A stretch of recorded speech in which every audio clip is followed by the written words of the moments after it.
Mira cómo gana la selección. España está aplastando a Yugoslavia por 20 puntos arriba. No se asusten, que no pienso darles un recital. Entre otras cosas porque me cargaría el buen tiempo que hace y me odiarían eternamente durante estas vacaciones. Aquí nuestro protagonista es el periodista que tengo a mi vera, Antonio Sánchez, que presenta en Periodista Digital Generación NBA y que viene a hablar de estos 3 lustros gloriosos de nuestro baloncesto. Aquella histórica medalla de plata de Los Ángeles, que parecía un oasis en medio de un desierto de arena y que mereció hasta un hueco en el tema de los Knicks, que acabo de machacar, ha sido claramente superada por el compromiso de los Gasol, Navarro, Rudy Fernández, el Chacho Rodríguez o Ricky Rubio.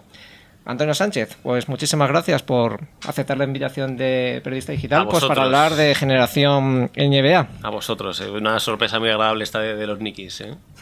Canta mejor los Knicks. No, por supuesto. Pero está bien, Espero que por lo menos las GAE no me reclamen incluso de hablaremos con ellos derechos. No, ni mucho menos. Encantado de verdad de estar con vosotros. Bueno, Antonio, cuentas en el libro que de pequeño, pues como nos ha pasado muchísimos, los amigos nuestros, lo que más les gustaba siempre era el fútbol.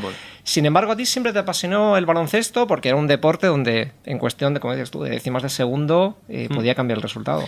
Pues sí, era, bueno, ya los 80, principios de los 80, sí, más o menos, cuando yo era muy, muy chaval, y bueno, pues el fútbol era el deporte rey, como lo sigue siendo ahora mismo, pero bueno, el baloncesto todavía no había pegado ese boom que llegaría muy poco después. Hablabas tú de la canción de los Knicks, que fue de los juegos más o menos de Los Ángeles 84 y tal, y el baloncesto empezó a pegar, y yo coincidí un poco, pues bueno, pues empecé a darme cuenta de lo que me empezó a gustar a mí en el deporte, era más el baloncesto que el fútbol, ¿no? Se veía que había, pues lo que tú dices, ¿no? Pues que en décimas de segundo se podía decidir un partido, para mí era mucho más entretenido, el ver que en cada jugada prácticamente había algo que contar, y el fútbol, pues había partidos de estos de 0-0 aburridos que no, y fue el baloncesto el que tiró de mí hasta ahora. Sobre todo hay una fecha importante que es en el Mundial de Colombia, un mundial que prácticamente aquí creo que se dio algún partido televisado, que eso es por donde tú te empiezas sobre todo a enganchar ya definitivamente al baloncesto y sobre todo a la selección española. Exacto, sí.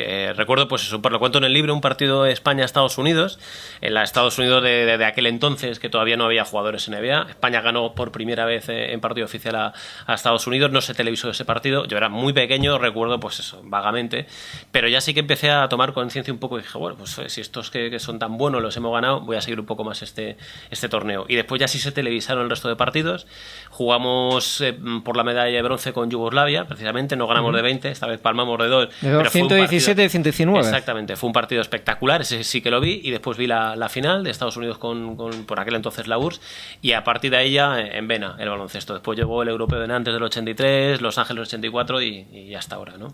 Sí, que fueron, digamos, hasta esa medalla de plata conseguida en Los Ángeles. Cali, sí. Bueno, la plata perdona. Y la plata anteriormente conseguida en Nantes, y a partir de ahí, salvo también otro pequeño oasis en el año 91 en el europeo de Italia, hay que esperar hasta el año 99 para que España empiece, esta España que tenemos actualmente, empiece a darnos alegrías, aunque curiosamente no fueron esta selección actual, sino digamos un poco jugadores anteriores que consiguieron una milagrosa plata también en el europeo de Francia. En Francia, exactamente. Y yo creo que también hacer homenaje a ellos, porque claro, todos conocemos pues eso, a Navarro, a Gasol, a Rudy, al Chacho, a Marc, los que están ahora mismo, y que les deseo toda la suerte del mundo para el Mundial.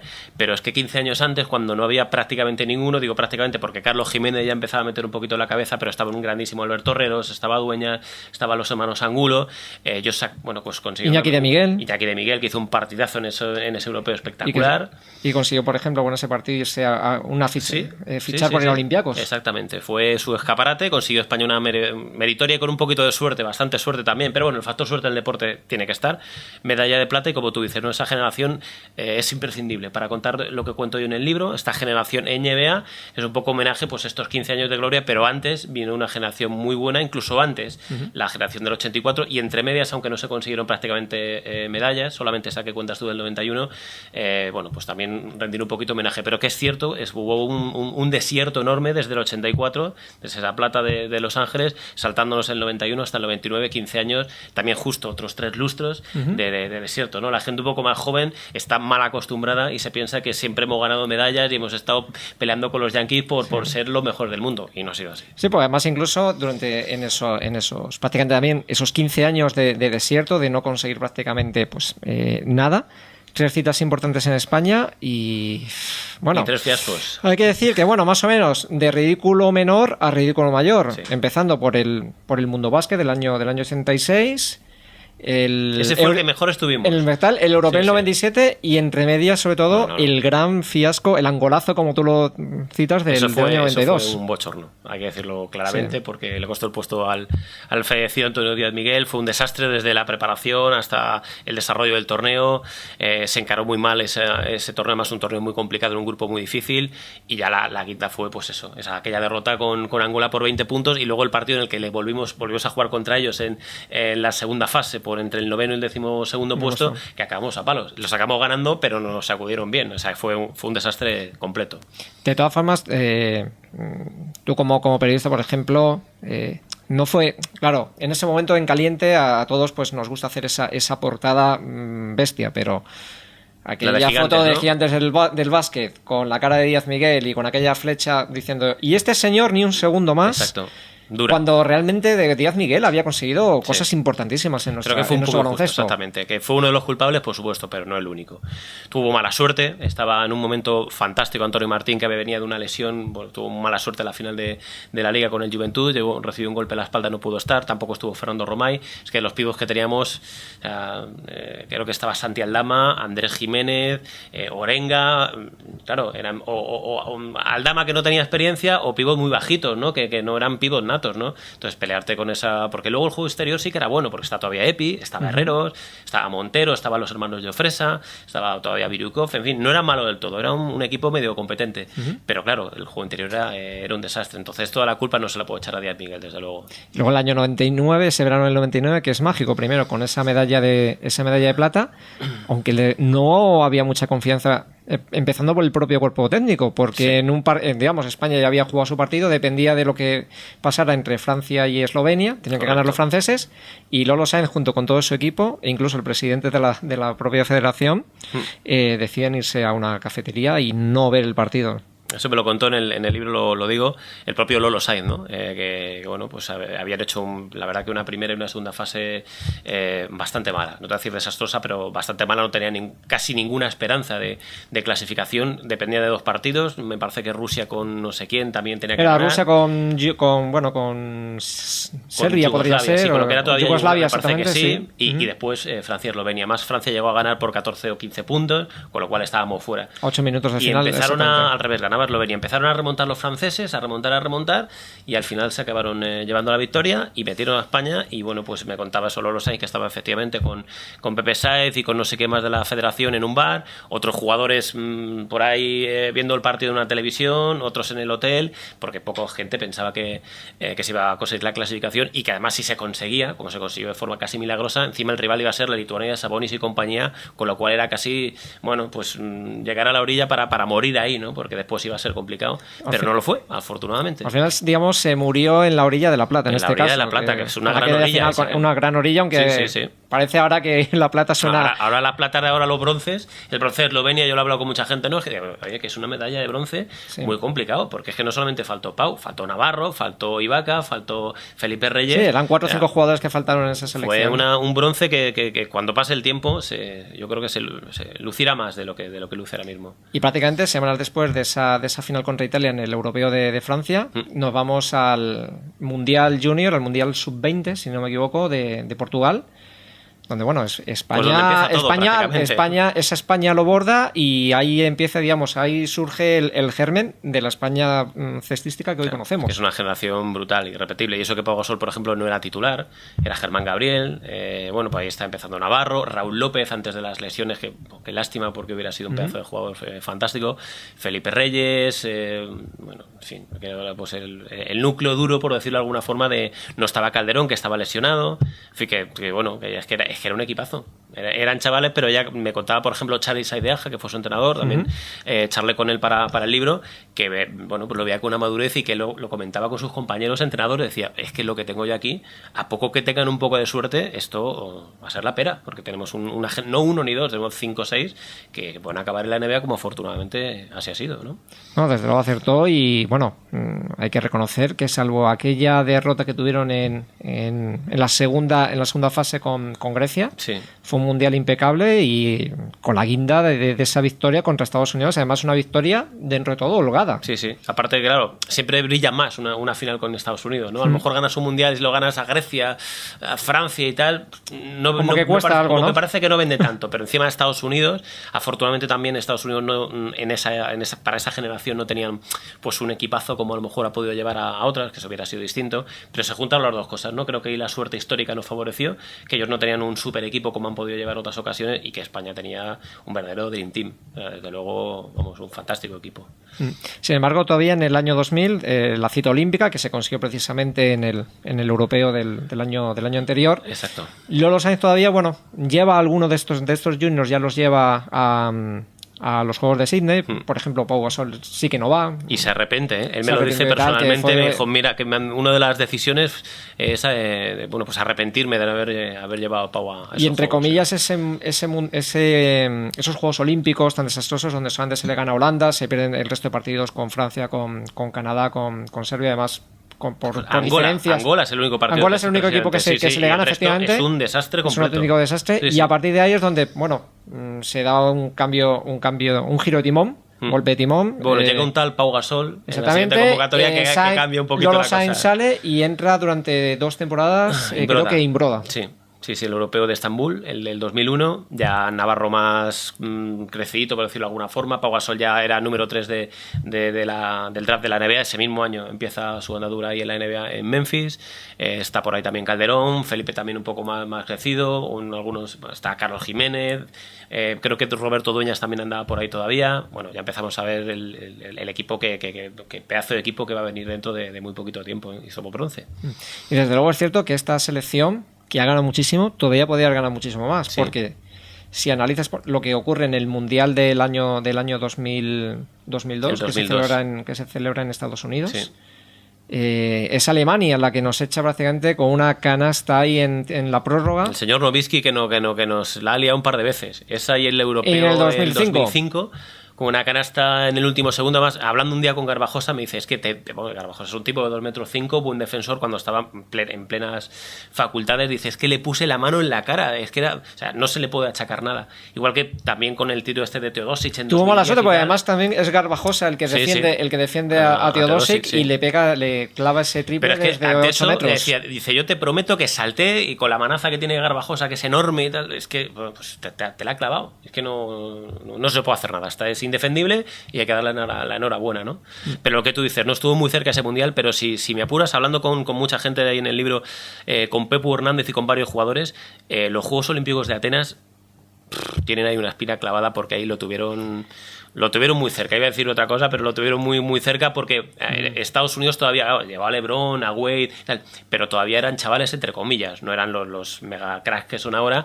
España ganó todos los partidos en esos Juegos Olímpicos, salvo a Estados Unidos, que fue el día en que Marbury se volvió loco, empezó a meter triples y tal, pero esos Juegos Olímpicos, Argentina e Italia fue la final, España ganó a los dos de forma ganado los dos y esos Juegos Olímpicos, yo ya te digo, he hablado con varios jugadores, con el propio seleccionador, y me dicen que lo vieron tan cerca que ahí podían haber sido campeones olímpicos. Bueno, de ahí la verdad que se aprendió una lección en los Juegos Olímpicos del 2012.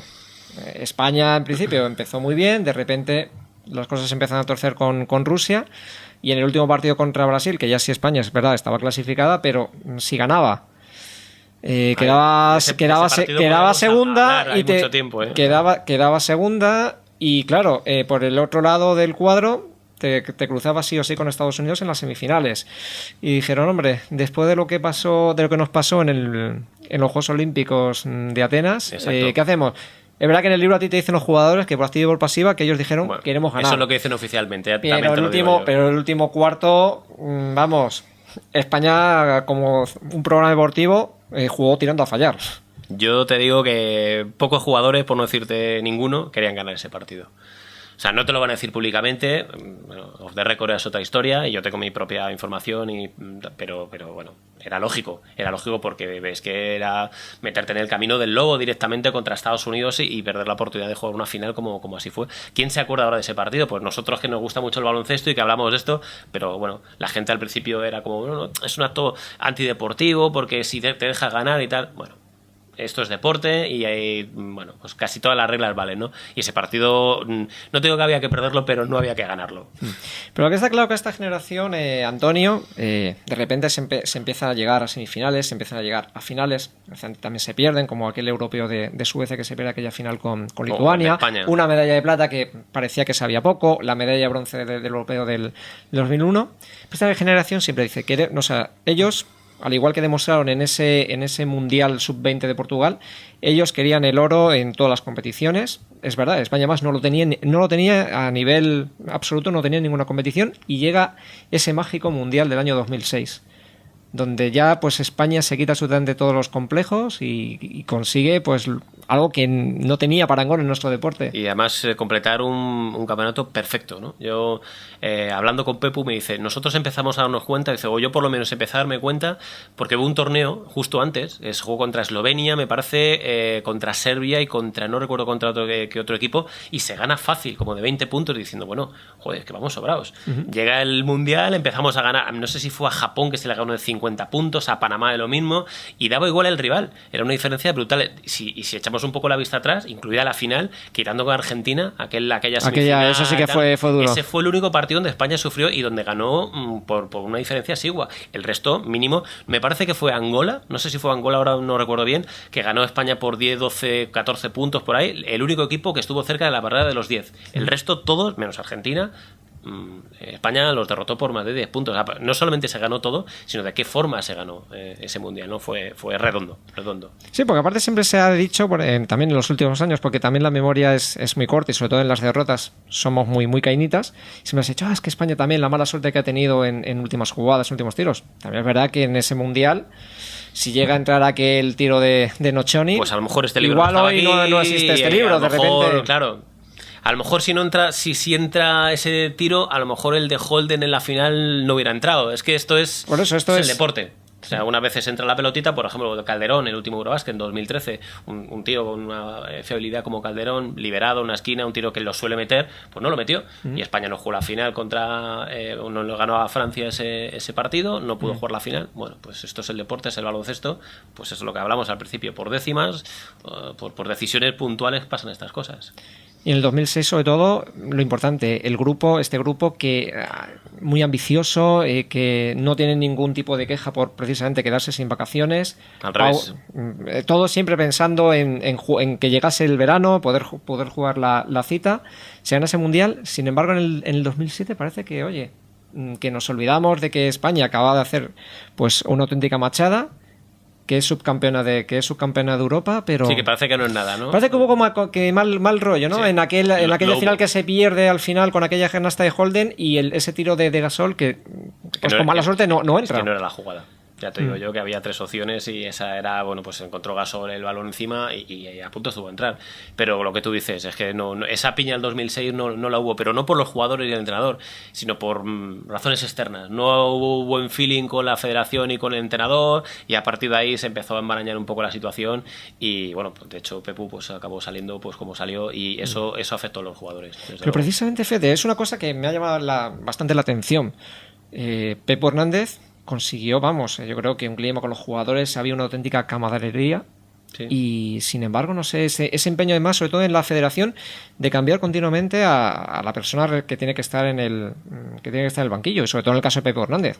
Hombre, alguien que te ha conseguido ser campeón del mundo y ser subcampeón de Europa, yo creo que es casi impensable, salvo que sea por motivos personales, cambiarlo. Tú más o menos conoces que lo fueron.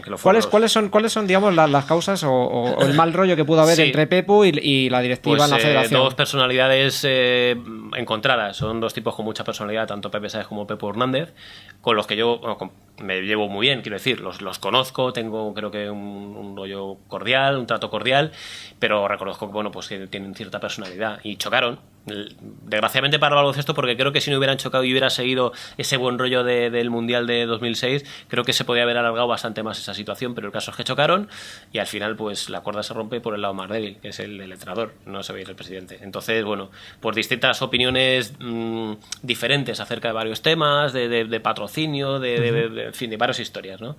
Algunas que se pueden contar y otras que no, y entonces, bueno, pues empezó a romper un poquito, te digo, la cuerda hasta que al final... Bueno, en el libro hablas, por ejemplo, que generó muy mal rollo en los partidos de preparación, incluso ya... Yo te digo algunas cosas que cuento, claro, y incluso otras dentro, que no puedo.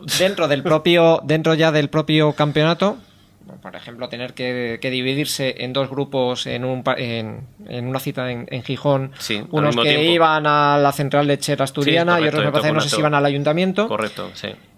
Luego dentro del propio europeo, sí, les hacen bajar a los jugadores del AVE para que posen con personal de Renfe, e incluso al día siguiente es el propio ministro del Interior en aquel entonces, sí, que era Rubalcaba, sí.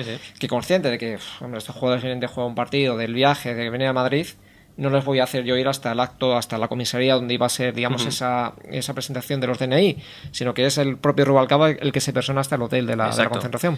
Pues todo eso sumado, o sea, no es un motivo claro, no pasó esto, no, pues la suma de esto, más esto, más esto, más esto, entre dos caracteres, como digo, difíciles o con mucha personalidad, pues ese cóctel de todo, pues hizo que al final se rompiera ese matrimonio y que al final afectara al grupo, porque es un grupo pues muy unido, es un grupo que bueno, pues yo creo que el buen rollo que hay entre ellos es brutal, que sigue habiéndolo, pero por aquel entonces era todavía, yo creo que más grande si cabe, y un compromiso muy grande. Yo creo que uno de los títulos que yo manejaba y tal era el del compromiso, ¿no? Hablando un día con Garbajosa me decía, es que no te puedo ni imaginar las ganas que teníamos de que acabara la temporada, y los que están en la NBA más todavía, porque es distinto, claro, están ahí jugando otra liga, con otro idioma, con jugadores con los que casi no te hablas, porque no porque haya mal enfrentamiento o mal rollo, por decirlo de alguna forma, sino porque no es la misma vida que hay en España. Y aquí es al revés, ya se iban de vacaciones prácticamente, y esas vacaciones las utilizaban para, entre comillas, para jugar baloncesto y ganar títulos, ¿no? Que compromiso es una de las claves.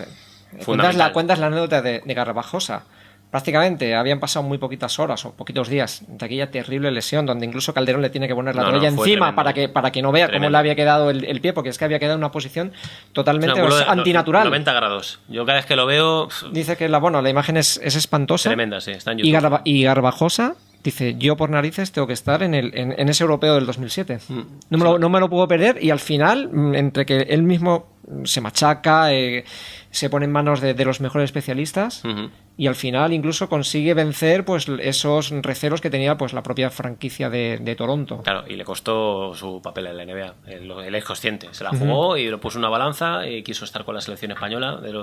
A ver, sería injusto decir que el que más compromiso tiene, evidentemente, pues es injusto decir que es Garbajosa. Uno de los que más, seguramente uno de los que más, y lo demostró en esa situación, ¿no? Te partes el pie, algo que le costó no solamente la NBA, sino buena parte de su carrera, porque no volvió a ser exactamente el mismo, porque fue una lesión muy grave para un hombre tan alto, con tantísima calidad, y bueno, pues se machacó y tomó esa decisión, y bueno, pues me contaba eso. Dice, es que a los pocos días me llamó Pepe Sáez, oye, a ver qué tal, cómo estás, y sí, lo que tú quieras, pero que cuentes conmigo pero ¿cómo? Que sí, que te deje, que voy a estar bien, que tú piensas que pero son 5 meses, cuenta conmigo. O sea, que le daba igual lo que tuviera que hacer, que él tenía muy claro que iba a estar ahí, y lo consiguió.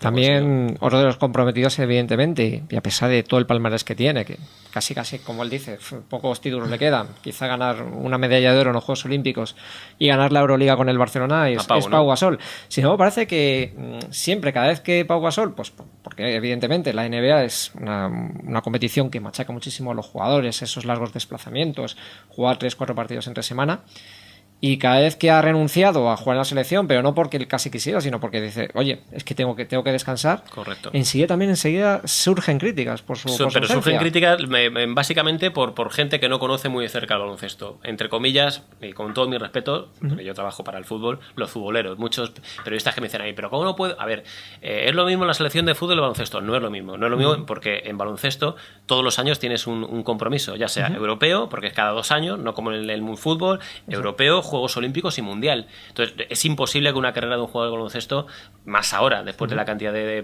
partidos que se juegan, escucha, no solamente en NBA, incluso en ACB, porque ahora con la Euroliga, que es más larga y tal, un día hablando con Rudy me dice, oye, es que la única diferencia son los desplazamientos, porque el aquí son más cortos, partidos, evidentemente, claro, el número de partidos, echas cuentas, y los equipos que, por ejemplo, que se quedan fuera de playoff, a lo mejor un jugador de ACB, un jugador del Madrid o del Barça que ha llegado a la final, juega más partidos que los de la NBA. La diferencia, evidentemente, son los vuelos, la intensidad, hay muchas diferencias, pero los que están aquí tampoco te creas tú que son mancos, ¿eh? Entonces, todo eso hace que muchos jugadores físicamente necesiten un descanso, porque si no, si quieres que se alargue un poquito tu carrera, tienes que dejar que descanse un poco tu cuerpo, si no, pues además siempre se ha dicho que una ausencia de Gasol ha significado al año siguiente ganar algo importante. Sí, en el 2005 no estuvo en ese europeo de Eslovenia, en Serbia. Sí, en Belgrado. En el 2006 se gana el Mundial, y en el año 2010 no está en el Mundial de Turquía, y en el 2011 España gana su segundo europeo. Correcto. O sea, que igual ahora en el 2014 se repite la historia. Bueno, pues confío que sí. La verdad que ahora es una buena oportunidad, pero ojito con el equipo americano. A ver, parece que ya está vendida la final España-Estados Unidos. No, hay equipos... Hombre, hay que jugarlo, ¿no? Todos los partidos, evidentemente. Complicados y aparte, bueno, que aunque que ojalá sea así, que sería un sueño, ¿no? Una final España-Estados Unidos, no va a estar LeBron James, no va a estar Kobe Bryant, va a haber ausencias importantes, pero ver la lista de los americanos, y como tienen 50 tíos tan buenos, es que son muy buenos. La ventaja de España sigue siendo el juego interior. O sea, que tanto los hermanos Gasol como Felipe, como Ibaka que parece que ya ha recuperado y va a estar bien, Pau Gasol lo mismo, pues ahí es donde, bueno, pues España va a tener que poner toda, como se dice, ¿no?, la carne en el asador. Creo que si España llega a la final jugando en casa, por lo menos lo importante, tanto como en Pekín como en Londres, es ser competitivos. Bueno, y si suerte se les gana, pero es un equipazo a Estados Unidos. Pero bueno, antes de jugar la final con Estados Unidos, hay que llegar a ella. Y como decía, por ejemplo, gente como Ricky Rubio, simplemente por verles la cara de acojone que han puesto, merece la pena. Totalmente, ¿no? Además, ellos que están ahí jugando con ellos en Estados Unidos, pues Ricky, los hermanos Gasol, Calderón, claro, dices, es que ya no es como antes, ¿no? En el 84, por ejemplo, que veías casi, o en el 92, no hace falta irse tan lejos. Yo me acuerdo de una imagen de Arturas Karnisovas, que después jugó en el Barça, en la semifinal de Estados Unidos con Lituania, en una esquina en medio del partido, haciendo fotos. Hace nada, entre comillas, ¿no? Eso es algo ahora impensable. Yo no te imaginas a Pau haciendo fotos. No, claro, ahora evidentemente ni a no. Navarro ni a ninguno de estos, porque bueno, porque ya son compañeros y hay una cosa que también me decía Rudy, dice, es que tenemos su respeto. Que ganemos o perdamos, tenemos su respeto, te da la mano y bueno, ya nos veremos. Ya no es como antes, que era, bueno, vamos a ganar esto, que no sabemos ni quién son. No, ahora nos tienen respeto y saben, no porque venga mi nombre en la camiseta, saben perfectamente cuál es mi nombre, mi apellido y dónde juego. Luego también con todos los cambios que ha habido de entrenador, desde Pepo Hernández, bueno, anteriormente Imbroda, Moncho López, Pesquera, Pepo Hernández, Aito García Reneses, que antes fue para los Juegos Olímpicos de Pekín, Sergio Escariolo, ahora Juan Antonio Orenga. Al final muchas veces se dice que realmente que casi da lo mismo quién esté en el banquillo, que este grupo ha ganado lo que ha ganado por la autogestión que han hecho. No sé si tú compartes esta apreciación. Digamos que el entrenador ayuda, ¿no? Cuando ha habido situaciones fuera de lo que se... Vamos a ver, cuando se tiene que jugar, por ejemplo, un último balón y tienes en el campo a Ricky, o a Calderón, a Navarro, a Pau, a Rudy... Bueno, pues ¿qué vas a decir, ¿no? Pues es complicado porque a lo mejor tú haces como en la final del 2007, ¿no? Preparas una jugada y te tapan las dos opciones que tienes y tienes que tirar por la opción C, que es la de Pau Gasol. Ellos son tan buenos y tan jugadorazos que en situaciones concretas resuelven. Después ya más una cuestión de hacer piña, de que el entrenador pues tenga buen rollo con los jugadores, que tenga pues eso, ese diálogo y esa línea directa con ellos. Creo que es importante más desde el punto de vista psicológico más que del táctico. Evidentemente el táctico ayuda. O sea, si me pongo yo, pues a lo mejor ganamos algo, pero lo dudo. Pero claro, si ya tienes un entrenador que tácticamente es bueno y que además tiene una labor psicológica con los jugadores grande, creo que ese cóctel hace que España pueda ser, bueno, pues como es, uno de los grandes del mundo. Lo que siempre llama la atención, y ya por ir finalizando, Antonio, es que siempre se ha dicho que el seleccionador español no puede entrenar a un equipo, pero hay que ponerlo del apellido a un equipo del ACB. Por ejemplo, Aito García Reneses no sigue en la selección porque bueno, tenía una oferta para entrenar en ese momento, creo, si no me equivoco, el Unicaja de Málaga. Sí. Y bueno, pues evidentemente... Pero es que esa es ridículo. Yo estuve en esa rueda de prensa cuando lo presentaron y todos los que estábamos ahí nos reíamos porque sabíamos que era real esa oferta. Entonces, ¿por qué no hacerlo público? Pero en cambio, por ejemplo, dices, no dejo compatibilizar a un entrenador equipo ACB, selección española, Y sin embargo, en el caso de Sergio Scariolo, sí dejas que Sergio sea el seleccionador y al mismo tiempo entrenador de un equipo en Rusia. Y el Khimki. El Khimki. No tiene mucho sentido porque... No, pero yo no sé si eso ha cambiado. Ahora me haces dudar porque estaba pensando, bueno, estos días con el tema de Pablo Lasso, que ha estado fuera, dentro, fuera, en fin, eso daría para 4 programas también. Y el Madrid le echó el ojo, porque eso ya te lo garantizo yo, a Katsikaris. Y él está entrenando con Grecia y había un problema con eso, para poder compatibilizar un entrenador que va a estar en el Mundial. Entonces no sé cómo está ahora mismo, ahí me pillas, cómo está la reglamentación, si eso ha cambiado también a nivel FIBA, pero me parece absurdo. Bueno, pues porque se puede entrenar, no es como el fútbol, una dedicación exclusiva y tal, no, perfectamente, los torneos son muy cortos, son en verano, puedes entrar durante un año a un club y luego durante el verano pues entrar a una selección. Creo que es compatible, que no debería haber ningún problema, esa es mi opinión. Y finalmente, viendo cómo muchas veces llegan los jugadores, es verdad que llegan machacados, ¿no sería razonable que en Europa empezasen a coger y decir, mira, vamos a quitar de los 2 años o dentro de 4 años que hay dos europeos, eliminar uno, porque evidentemente es que los jugadores llegan machacados. Hace mucho tiempo que eso es algo que no sé cómo no se aprobó ya, que los Eurobasket... Que hay un año de descanso para los jugadores. Claro, que pues como en fútbol, cada 4 años. Porque ¿qué pasa? Pues es como en este último, no solamente faltarán 4 superestrellas en España, en Francia no sé quién, en Serbia no sé cuántos, en Italia no sé qué, y al final te quedas con torneos B, entre comillas, haz uno bueno cada 4 años, que te van a ir todos, en vez de 2, donde no sabes si van a ir todos. Vamos, yo creo que eso es de cajón. Hace mucho tiempo, hay tantas cosas cambiar el baloncesto, porque la ACB también daría para varios programas, para el sistema de liga de competición, pero por ejemplo el hacer un Eurobasket cada 4 años y no cada 2, eso clama al cielo. Y finalmente, tus sensaciones para este Mundial. Pues muy buenas, yo soy muy positivo, generación NBA. La verdad que yo estoy convencido que España va a llegar lejos. A apostar algo, bueno, pues apostaría que llegue a la final. Mi sueño es que España llegue a la final y que es competitiva con Estados Unidos y que en los últimos 5 minutos estamos ahí. Y a partir de ahí, pues soñar es gratis. Que estemos en ese 89-91, por ejemplo, ¿no? Que tuvimos... Vamos, se me pone la piel de gallina solo de pensarlo. Imagínate aquí en Madrid, con un partido igualado, con la afición encima, teniendo a los americanos ahí al lado. Sería un sueño, ojalá. Yo lo firmo. Pues Antonio, yo también me adhiero a ese pronóstico y bueno, ahora que viene una buena época vacacional, a nuestros lectores recomendarles Generación NBA y espero que hayan disfrutado de la entrevista. Gracias. Muchas gracias a ti.